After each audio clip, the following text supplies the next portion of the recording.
Bismillahirrahmanirrahim. Assalamu alaikum. Grade 10. Hope that you must be in good health. Dear students, today we will learn theorem 8.2. Students यहाँ पर हमारे पास जो statement है वो है in an obtuse angle triangle. ये obtuse angle triangle के लिए भी आपके पास आ सकता है स्टूडेंट्स इन एनी ट्रायंगल। तो एनी ट्रायंगल भी हो सकता है, क्यों? क्योंकि स्टूडेंट्स आगे जो बात की गई है थ्योरम की स्टेटमेंट में वो है एक्यूट एंगल, और एक्यूट एंगल ऑब्ट्यूज एंगल में भी ऑब्ट्यूज ट्रायंगल में भी पाया जाता है, एक्यूट एंगल ट्रायंगल में भी पाया जाता है, और अगर राइट एंगल ट्रायंगल लें तो वो भी उसमें भी आता है। एक्यूट एंगल क्या होता है स्टूडेंट्स? जो कि 90 से लेस हो, ठीक है, 90 डिग्री से लेस हो। तो अब इसकी स्टेटमेंट को देखते हैं। In any triangle the square on the side opposite to an acute angle. ठीक है जी, एक्यूट एंगल के जो अपोजिट साइड होगी उसका square is equal to the sum of the squares on the sides containing that acute angle, और वो equal है उन दो साइड्स के जो कि एक्यूट एंगल को कंटेन करती हैं, उन दो साइड्स के सम के स्क्वायर्स की इक्वल है। तो ये 8.1 से मिलता जुलता थ्योरम है। ठीक है स्टूडेंट्स, डिमिनिश्ड ट्वाइस दी रेक्टेंगल, वहाँ पर टुगेदर था, जो कि टुगेदर की वर्ड होता है हमारे पास एडिशन का या प्लस का। तो डिमिनिश क्या हो जाएगा? माइनस, ठीक है, सब्ट्रैक्शन आ जाएगी। Twice the rectangle, basically area of rectangle की बात हो रही है। 2 times area of rectangle contained by one of दो साइड्स, उनमें से एक साइड जो उसको कंटेन कर रही है, ठीक है। And the projection on it of the other, और दूसरी साइड के प्रोजेक्शन पे, ठीक है स्टूडेंट्स, जो दूसरी साइड है उसकी जो प्रोजेक्शन है उस पे, ठीक है स्टूडेंट्स। तो ये 8.1 से मिलता जुलता थ्योरम है। तो अब देखें, मैंने इसको एक्यूट एंगल ट्रायंगल के लिए बहुत इजी करके सॉल्व किया है। तो स्टूडेंट्स ये है हमारे पास acute angle triangle. Acute angle triangle कौन सी होती है? जिसमें तीनों एंगल्स जो हैं वो क्या होते हैं?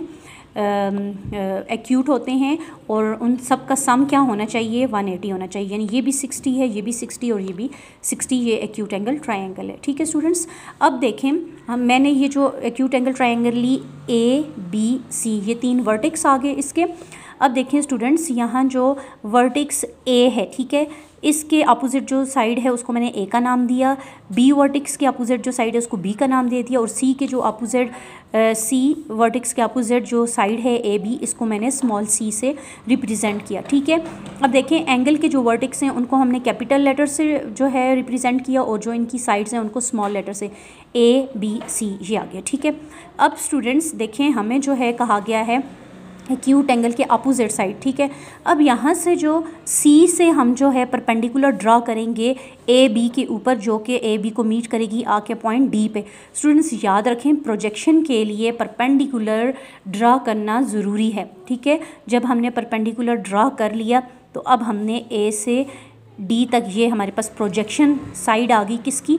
AC की प्रोजेक्शन है ये AD। तो A से D तक जो डिस्टेंस है उसको हमने x कह दिया, और ये जो परपेंडिकुलर हमने ड्रॉ किया C से D तक, इसको हमने h का नाम दे दिया। ठीक है स्टूडेंट्स, अब जो ये ट्रायंगल हमारे पास बन रही है ABC, इसमें जो एंगल A है इसको मैं ले रही हूँ कि ये क्या है? एक्यूट एंगल है।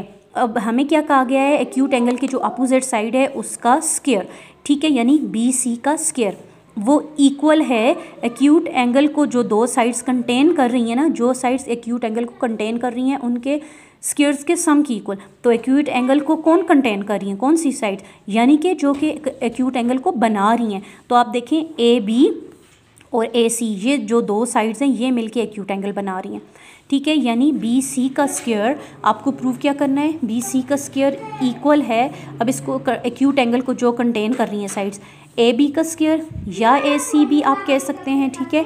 AB का स्क्वायर प्लस AC का स्क्वायर, आगे क्या है? डिमिनिश्ड। डिमिनिश के लिए आप क्या लगाएंगे? -2 टाइम्स एरिया ऑफ रेक्टेंगल है ना स्टूडेंट्स। तो एरिया ऑफ रेक्टेंगल क्या होता है जी? अब देखें AB अगर आप लेते हैं, ये देखें एक साइड जो है इसकी AB साइड ये ले लें अगर आप इसकी, और दूसरी वो क्या कह रहे हैं जो कि उसकी प्रोजेक्शन पे है वो क्या है? AD, और AD हम ये ले लेते हैं, ठीक है। तो ये हमारे पास AB आ गया, ठीक है, और ये वाली साइड जो है AD आ गई, ठीक है। तो ए डी में यहाँ से अगर ले लूँ, ये ए बी और ये अगर आ जाता है हमारे पास डी, ठीक है। अब यहाँ से मैं इसको और इसको यहाँ से मिला लूँ तो ये हमारे पास रेक्टेंगल ही बन जाती है।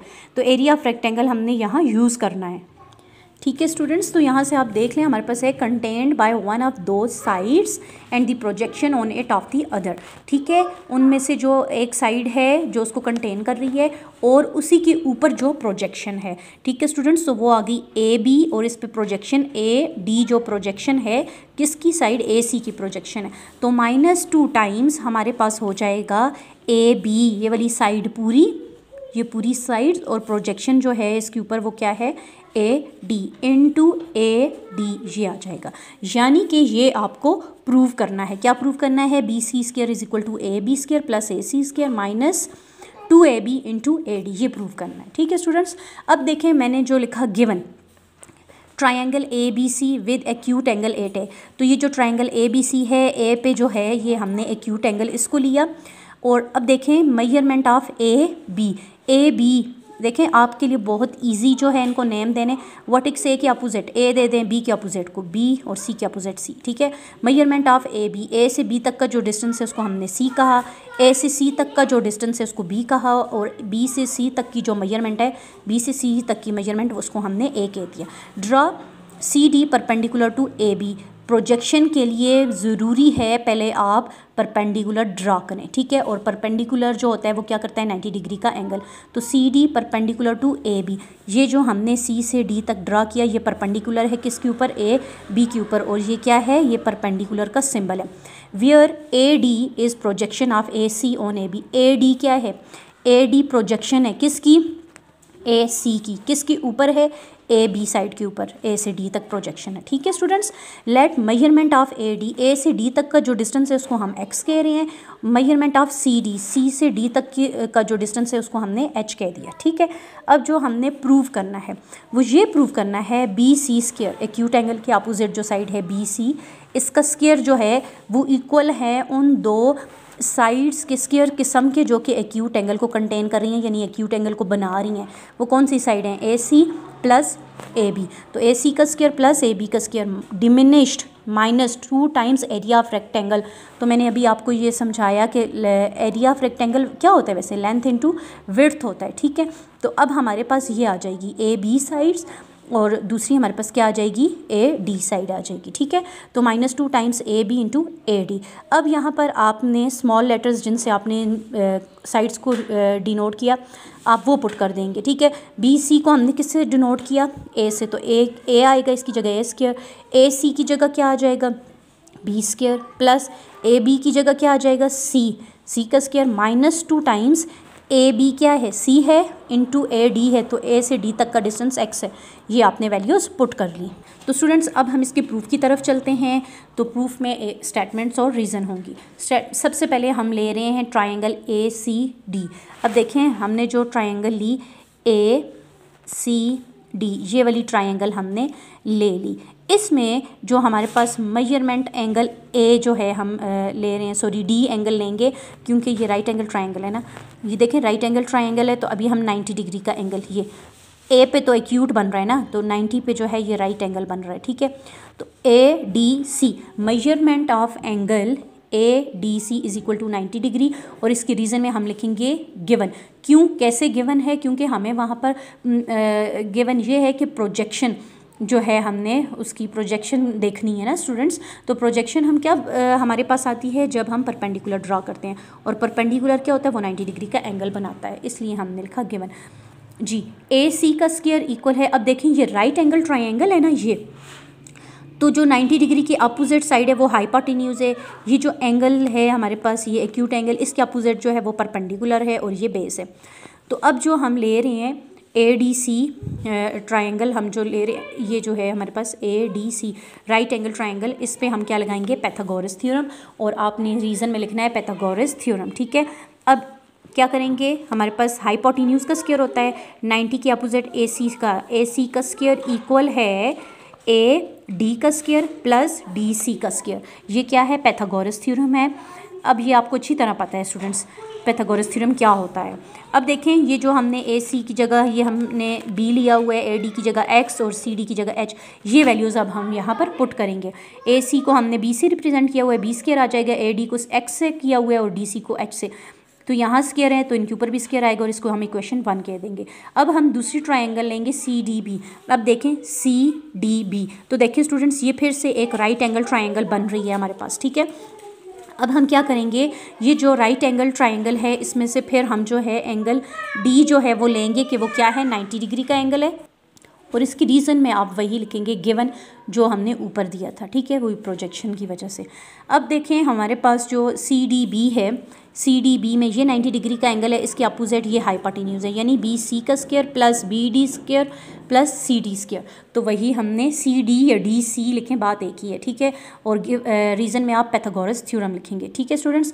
अब बी सी को हमने किस से रिप्रेजेंट किया हुआ है, बी सी को ए से, तो ए पुट करेंगे, ए का स्क्वायर आ जाएगा is equal to B D जो है।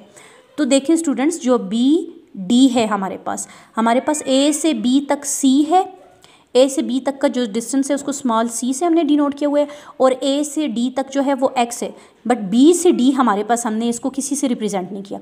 अब बी डी हम कैसे निकालेंगे स्टूडेंट्स, ए बी ये सारा सी है, अगर इस सारी इससे यहाँ से यहाँ तक ये जो सारा हमारा डिस्टेंस है इसमें से ये वाला अगर आप माइनस कर दें तो हमारे पास ये आ जाएगा, तो ये सारा क्या है, सी है, सी में से एक्स को माइनस करें तो ये डिस्टेंस आ जाएगा, इसलिए यहाँ हमने सी माइनस एक्स पुट किया, तो सी माइनस एक्स यहाँ स्क्वायर है तो ऊपर स्क्वायर आ जाएगा, और डी सी को हमने जो है वो एच से डिनोट किया हुआ है तो ये एच का स्क्वायर आ जाएगा, ठीक है स्टूडेंट्स। अब यहाँ पर फार्मूला ओपन होगा, A minus B whole square, A square plus B square minus 2ab, तो C square plus X square minus 2cx और plus H square as it is, इसको आप कह दें इक्वेशन 2 है। स्टूडेंट्स अगर गौर करें तो यहाँ पर इक्वेशन 2 में हमारे पास ये x square plus H square ये आ रहा है, ठीक है, और x square plus H square जो है वो इक्वेशन 1 से इक्वल है बी स्क्वायर के, इसलिए हम जो है फ्रॉम 1 इसकी हम एक्स स्क्वायर और एच स्क्वायर की जगह बी पुट करेंगे, बी स्क्वायर, ठीक है। A square is equal to C square as it is, X square plus H square की जगह बी स्क्वायर पुट कर लेंगे, minus 2cx as it is आ जाएगा, ठीक है। अब हमने इसको थोड़ा रीअरेंज कर लिया, बी स्क्वायर को पहले लिख लिया, सी स्क्वायर को बाद में, और माइनस 2cx। अब हमने अगेन इसकी वो साइड्स जो थी, जो ये ए बी सी जिनको रिप्रेजेंट कर रही थी, वो साइड्स हम यहाँ पुट कर लेंगे। तो ए जो है वो बी सी को रिप्रेजेंट कर रही थी, देखें बी सी की जगह ए, तो ए आ जाएगा, ए की जगह बी सी आ जाएगा, और ये जो बी है ये किसको रिप्रेजेंट कर रहा था, ए सी को, ए सी आ जाएगा, प्लस सी जो है वो किसको रिप्रेजेंट कर रहा था, ए बी को, ए बी आ जाएगा, माइनस 2 सी जो है वो किसको रिप्रेजेंट कर रहा था, ए से बी तक के डिस्टेंस को, सी आ जाएगा, सी की जगह ए बी आ जाएगा, और x जो है वो ए डी को रिप्रेजेंट कर रहा था तो x की जगह ए डी आ जाएगा, और यही हमने प्रूफ करना था, ठीक है स्टूडेंट्स।